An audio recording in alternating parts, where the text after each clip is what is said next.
Hello and welcome back to An Old Man Watches. Today I'm going to be talking about the 1976 release The Legend of Bigfoot, which should not be confused with the 1975 offering Sasquatch, The Legend of Bigfoot. While both of these films are generously described as pseudo-documentaries on Wikipedia, it might be more accurate to say that Sasquatch is a horror movie shot as if it was a documentary, rather like the Blair Witch Project nearly 25 years later, whereas this movie is a hoax. First, a little background.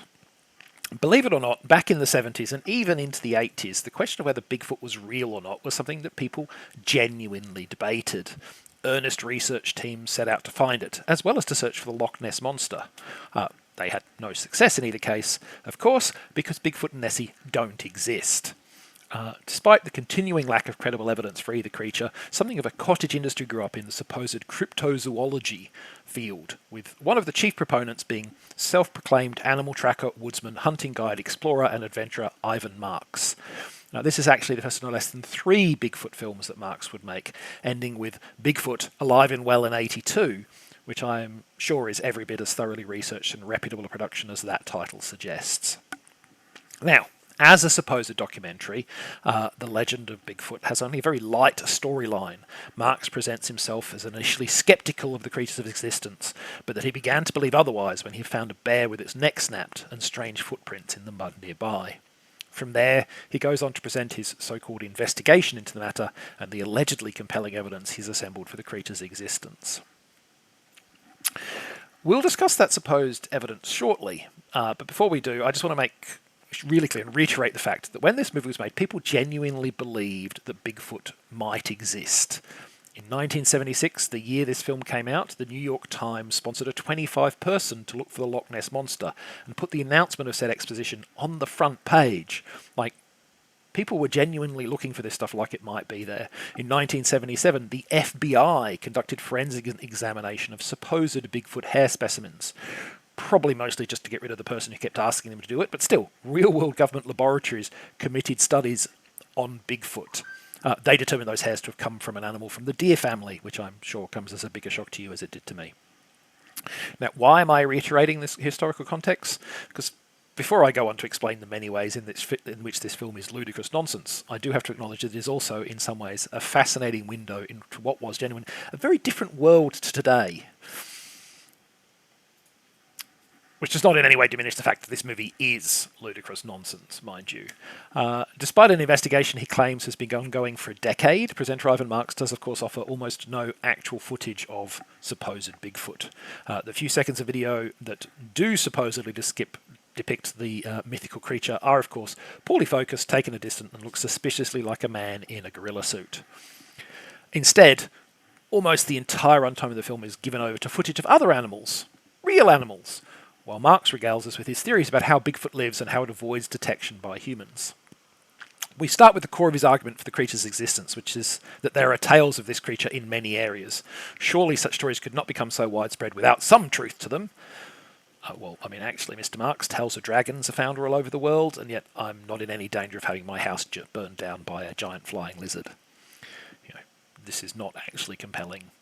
From there, we move on to other equally specious lines of logic. Why are there no reputable sightings of Bigfoot, other than, obviously, Marks' own unimpeachable footage, of course? Because that's how Bigfoot survives, man, by hiding from the humans.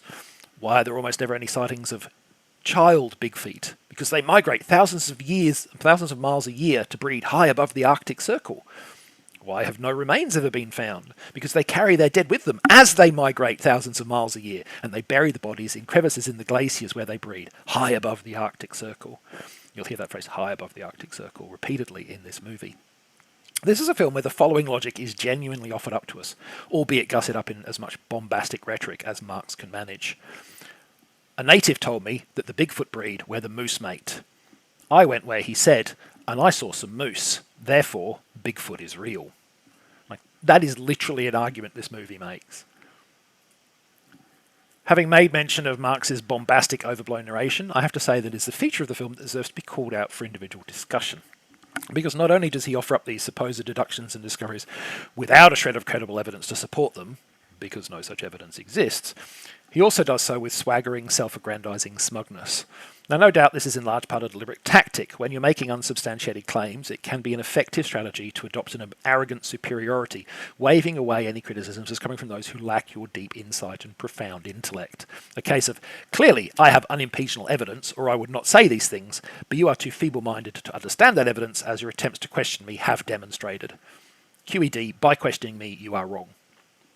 It's a nasty little rhetorical tactic, though I guess at least here it is only being used to make specious, sometimes self-contradictory claims about Bigfoot, rather than to marginalise a minority or defend some regressive, destructive political policy.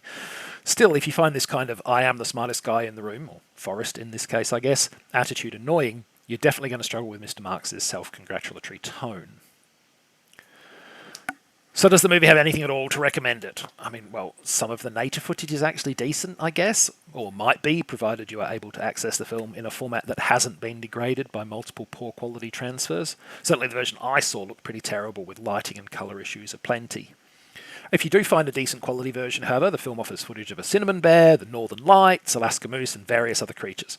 So I guess there's some interesting things to see. Of course, you'll also get interesting nature footage in, say, a David Attenborough documentary like Planet Earth, and that footage will come with knowledgeable, insightful, informative narration, rather than an overly smug snake oil sales pitch. As a glimpse into the mindset of the 1970s, The Legend of Bigfoot is an interesting time capsule, but as a work of entertainment, it is a failure, and as a documentary, it's a hoax. Next time, sometimes there are movies that I decide to watch purely on the strength of their title, and 2004's Zombie Honeymoon is definitely one such movie. Did I come to regret the decision? Well, you'll find out next time. Until then, thanks for watching this video, and I hope you enjoyed it.